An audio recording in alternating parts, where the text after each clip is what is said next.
Olweeza si muddo. Olweeza muddo.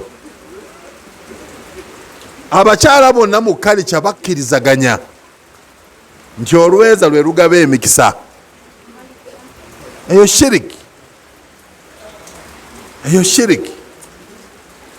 Allah tabaraka wa taala yayina obuyinza obugaba emikisa, era Allah emikisa agiwaako gwayagala, namma gwaba tayagadde.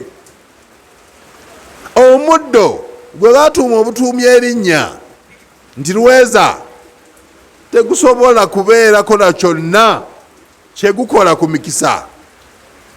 Singa kyali kituufu abakyala bonna bandibadde bagagga, naye baba naaza Olweeza ne batafumbirwa, ne baba naaza Olweeza ne bafumbirwa abasajja abakambwe abakuba emiggo, ne baba naaza Olweeza ne bagwa ku ssomero ebibiina bagwa, ndi musomesa abaana abawala bakola bubi performance mbi, ne gavumenti yakiraba nekendeza makisi zaabwe.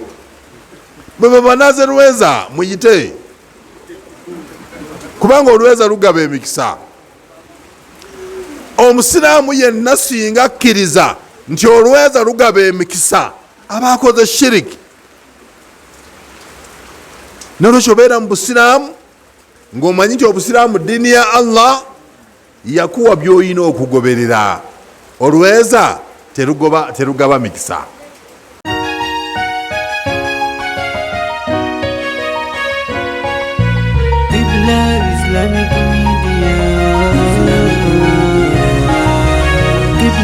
Islamic Media.